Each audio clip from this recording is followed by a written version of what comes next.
Hello everybody and welcome back to World of Warships Blitz, where we're going to talk another. You're going to have to listen to 6 minutes of my opinion again, so get used to it or turn off. I'm sorry, but here we go. And you can comment and you can disagree with me. I mean, I really don't mind. I mean, the idea about having opinions is to discuss them and to, by merging opinions together, we may actually find that we come to a better conclusion. So don't let me be the final word. This is just one person's view, and more people's view are welcomed in the comments. And in fact, if you disagree with me, I'm really keen to hear it. So I'm going to talk about Tier 9.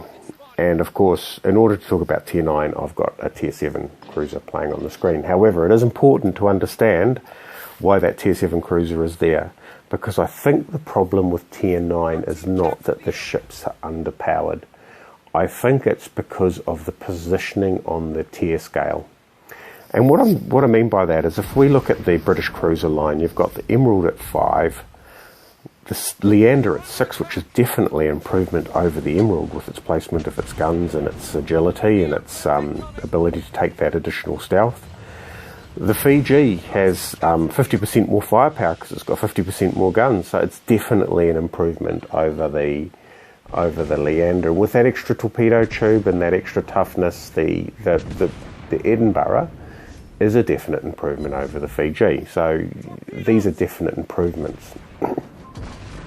However, with those ships, what you find is that when you're in a battle, you're equally placed with ships a tier above and a tier below.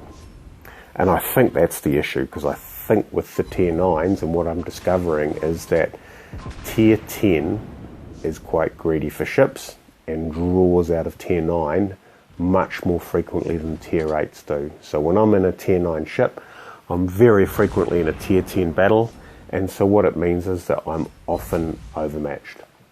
So I don't think I'm significantly worse, well, except for the Izumo. I mean, the Izumo I think is terrible.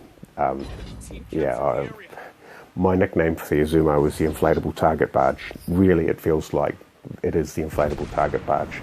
And I would rather have the Amagi at Tier 8 in a Tier 8 and 9 battle rather than the Izumo Tier 9.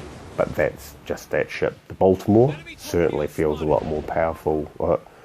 The Baltimore feels a lot more powerful than the Wichita. And certainly you notice the Neptune has significantly more power than the Edinburgh, although I prefer the Edinburgh's faster moving shells. But that's a personal preference thing. So I don't think the ships are weak at Tier 9. I just think that they're just so frequently drawn up into those Tier 10 matches that it feels like they're weak because they are often overmatched. And I'm not sure there's much that can be done to fix it, unless there's more players so that Tier 9 can fill itself out with its own level of ships. And I think people would feel that the ships are a lot more comfortable in that case.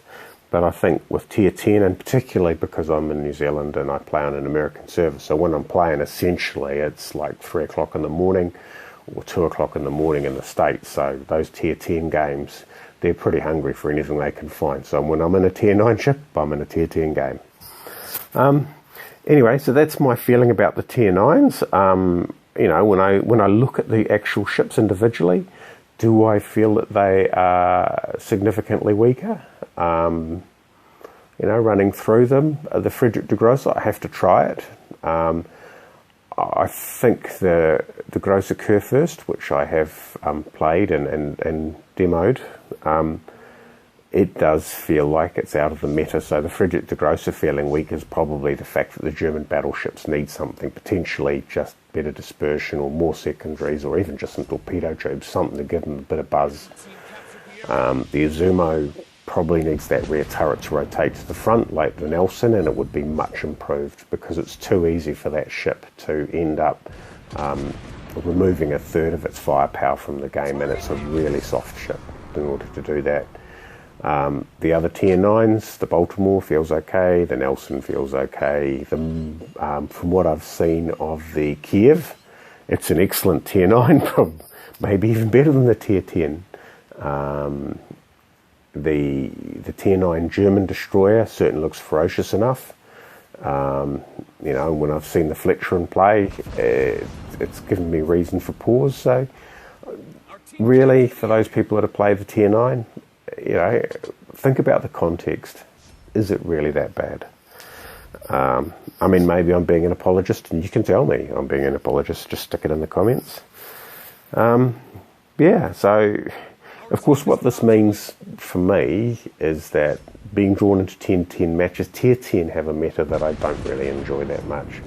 It's long range, it's sniping. I just like knife fights, and so Tier 6 to 8 is my sweet spot. I love the Pan-Asian line. I love the Hipper. I love the British Cruiser line. You know, the Warspite, I think the Hood I could get well and truly used to. The Bismarck and the Tirpitz I enjoy, and the Gnizer now.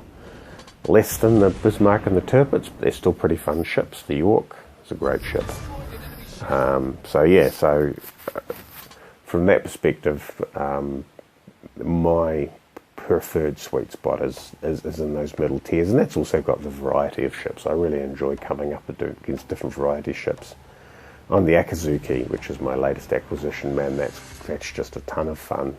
Even when I lose in that, I have a blast with that 3-second reload, and just, it's a psychological ship. I just love chasing other ships down. You got to keep blasting them. You got to scare them off. Let them make mistakes. It's a great ship.